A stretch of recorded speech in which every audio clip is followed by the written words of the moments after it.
सिसई ग्राम के आजाद हुसैन ने अपने ही ग्राम वासियों को लगाया करोड़ों का चूना, हुआ फरार। सिसई माफी गांव के आजाद हुसैन पुत्र शोहरत अली, जो सऊदी में रहकर अपने भाई फिदा हुसैन पुत्र शोहरत अली को अपने फर्जी कारोबार के बारे में बताकर कि 1 लाख पर हम 10 दिन में 10,000 का फायदा देंगे, इसी बात का प्रचार करवाया। इस बात को सुनकर गांव के ही गिरजेश कुमार पुत्र राम उजागिर, जो फर्नीचर की दुकान बागनगर बाजार उजागिर में चलाते हैं, गिरजेश कुमार अपने तमाम परिचित लोगों से कर्ज लेकर के 44 लाख रुपए जालसाज ने अपनी टीम के लोगों के अकाउंट में डलवाया और कुछ नगद पैसा आजाद के कहने पर वहाब पुत्र निजामुद्दीन, जो महुआरी ग्राम के निवासी हैं, और कुछ पैसा इब्राहिम पुत्र मोहम्मद सिद्दीक को लगभग 25 लाख कैश दिया था। इस फर्म का वहाब फिदा हुसैन, मोहम्मद इब्राहिम, मोहम्मद मोहसिन के द्वारा चलाया जा रहा था। इसी तरह रमेश चंद्र पुत्र राम अजौर का भी करीब 10 से 14 लाख का गमन किया गया। जून जुलाई अगस्त तक इनको फायदा मिलता रहा। सितंबर माह में आजाद ने बताया कि धंधा डाउन है, हम आप लोगों को पैसा सऊदी से आकर दे देंगे, जो कि 19 अक्टूबर सन 2020 को आया और 27 अक्टूबर सन 2020 को लोगों को गुमराह करके रफू चक्कर हो गया, जिसका आज तक पता नहीं चल पाया। पीड़ित लोगों ने कर्जदारों से परेशान होकर थाने पर FIR दर्ज करवाई। मामले की छानबीन जारी है। गिरीश शर्मा की खास रिपोर्ट। मेरा नाम रमेश चंद्र है। आप कहाँ के निवासी हैं? मैं ग्राम सिसई माफी का रहने वाला हूँ, जिला संत कबीर नगर, थाना दुधारा। आपका क्या मैटर था, उसके बारे में हमको बताइए। सर, मेरा मैटर यही था कि जब मेरे घर पे फिदा हुसैन आज़ाद का भाई बड़ा मेरे घर पे आया, बोला मुझे 1 लाख रुपए की ज़रूरत है, भाई साहब मुझे दे दीजिए, बहुत गर्ज है और आप दे देंगे, मैं 10 दिन के बाद रिटर्न कर दूंगा आपका पैसा। तो मेरे पिताजी बोले कि मैं एक बार अपने लड़कों से राह ले लूँ, राह लेने के बाद ही मैं पैसा दे पाऊँगा। तो मेरे पिताजी अपने लड़कों के पास फ़ोन लगाए, मेरा भाई उमेश चंद्र जो कि मुंबई में रहता है, मेरे पिताजी फ़ोन लगाए अपने लड़के के पास, बोले कि फिदा हुसैन का मैटर कुछ है, 1 लाख रुपए उनको चाहिए और दे दो, 10 दिन के 12 दिन के बाद वो हमको रिटर्न कर देंगे। तो बोले ठीक है, दे दीजिए भाई, गांव मोहल्ला अपने घर के बाजू में है, उनको गर्ज है, दे दीजिए, 10-12 दिन के बाद अपना पैसा रिटर्न मिल जाएगा। तो मेरे भाई का कंटेंट नंबर आज़ाद ले लिया उसी के जरिए से। तो मेरा भाई तो 1 लाख रुपया दिया, 10-12 दिन के बाद मुझे 1,05,000 रुपया मिला। मेरा भाई बोला कि मैं 1 लाख रुपया दिया था, तो भाई साहब आप क्यों 1,05,000 दे रहे हैं? बोले लॉकडाउन था, गांव पे थोड़ा लोग परेशान रहते हैं, मैं इधर बहुत अच्छा पैसा कमा रहा हूं, मैं अपने खुशी से 5,000 रुपया दे रहा हूं जी। तो इसी बेस पे वो 1 लाख रुपया 1,05,000 रिटर्न किए। उसके बाद फिर 10 से 15 दिन के बाद बोले उमेश भाई मुझे 2 लाख रुपया ज़रूरत है, जैसे पिछले बार लिया था 1 लाख रुपया वो रिटर्न कर दिया था, उसी तरह 10-12 दिन में फिर रिटर्न कर देंगे। तो लिया 2 लाख रुपया, उसके बाद रिटर्न किया 2,10,000 रुपया।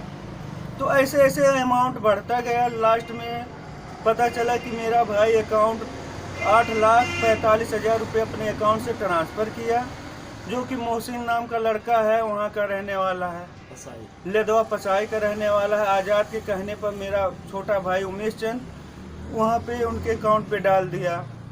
डालने के बाद मेरा भाई बोला कि वहाब भाई को 1,90,000 की ज़रूरत है। ऐसा है कि पूरा तो है नहीं घर पे अमाउंट इस समय, 50,000 में 3 शिफ्ट में दे दीजिए, उसके बाद 40,000 जो बात कहा है 1,90,000, तो 3 शिफ्ट में जब 50,000 डालेंगे तो 1.5 लाख हो जाएगा और बाकी 40,000 जो बचेगा वो 10-15 दिन के बाद डाल देंगे। मैं वहाब भाई को 1,90,000 रुपया, जो कि मतलब एक मुट्ठी ला करके दिया 4-5 शिफ्ट में। अभी क्या हुआ सर, जब पैसा वो वहाँ से सऊदी से आने वाला था आज़ाद, उससे फ़ोन से बात हुई तो वो बोला कि ठीक है मैं घर पे आ रहा हूँ, आप लोग का हिसाब किताब कर दूँगा। हिसाब किताब करने की बात यही बार बार बोल रहा था। जब फ़ोन लगा बोला था मेरी शादी का डेट पड़ा हुआ है, मैं शादी में आ रहा हूँ, वही घर पे अपना अमाउंट जो भी है अपना हिसाब किताब करके और मैं पूरा पेमेंट सबका दे दूँगा। इसी बात पे हम लोग ऐसे बैठे हुए थे। जब वो सऊदी से आया, कितने तारीख को आया था? 19 अक्टूबर को आया था आज़ाद भाई। बोले कि भाई साहब अभी तो आप घर पे आ गए हैं, आप हमारा पैसा दे दीजिए। बोले ठीक है, मेरा शादी 10 तारीख को है, शादी किसी तरह सेटलमेंट हो जाए, उसके बाद शादी के बाद मैं पूरा सबका पेमेंट कर दूंगा जिसका जिसका है। अभी सर उसका शादी भी नहीं हुआ, उसके पहले वो चला गया घर से पासपोर्ट लेकर के। टोटल कितना अमाउंट आपका गया होगा? मेरा लगभग अमाउंट 10.5 लाख के लगभग है सर। यहाँ और लोगों से भी वो ठगी किया होगा इस तरह हाँ, से? बहुत से लोग हैं इसके साथ में जुड़े हुए हैं, कम से कम 30 से 35 लोग जुड़े हुए हैं सर। ये बताइए, घर वालों से आप पूछे तो घर वाले क्या बताए? घर वाले सर यही कह रहे हैं कि जब घर से निकला है, घर से पासपोर्ट लेके गया है, मुझे कुछ नहीं मालूम है। परिवार का हर एक सदस्य यही बोल रहा है कि मुझे कुछ जानकारी नहीं है। हम लोग पूछे क्या घर पे कभी फ़ोन वोन आता है, बोले नहीं, घर पे फ़ोन भी नहीं करता है। आप क्या चाहते हो कि आपके उसके ऊपर कार्रवाई होनी चाहिए? सर मैं यही करना चाहता हूँ कि उसके ऊपर सख्त से सख्त कार्रवाई हो और हम लोगों को पैसा वापस मिले। धन्यवाद।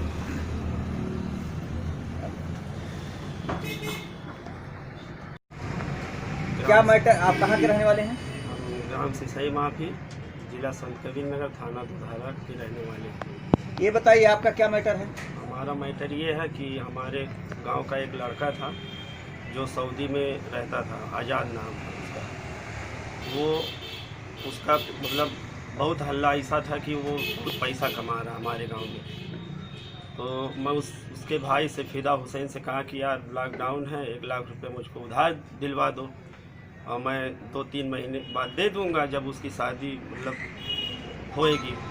तो उसके बाद फिर मुझको 1 लाख रुपया दिए नहीं, 50,000 फिदा हुसैन आए, कहे कि हमको जो है आज़ाद कहा है कि 50,000 रुपया दे दो। तो 50,000 हमने दिया। उसके बाद 10-15 दिन के बाद वो 50,000 हमको जो है फिदा हुसैन लाके वापस किए। फिर उसके बाद उसका तो नंबर था नहीं, पता नहीं कैसे वो सऊदी से फिर फ़ोन किया आज़ाद। तो वो पूछने लगा कि गिरजेश बाबू तुम्हारा पैसा मिला? तो कहा हाँ बाबू मिला। तो उसके बाद वो कहने लगा कि अभी 4,000 रुपया जो है सिद्दीक चाचा का लड़का जो है इब्राहिम लेके जाएगा और ले लेना। तो मैं कहा बाबू कि ये कैसा, मैं 50,000 मिल गई है मुझको। तो कहा नहीं, अरे पूछा कई बार तो बताया नहीं, मतलब कहा कि चाय पी लीजिएगा। उसके बाद 15 से 20 दिन के बाद फिर वो सऊदी से फ़ोन किया, कहा गिरजेश बाबू 2 लाख रुपया दे दो और थोड़ा मुंबई में नाला सुपारा में जगह होगा खरीद रहे हैं।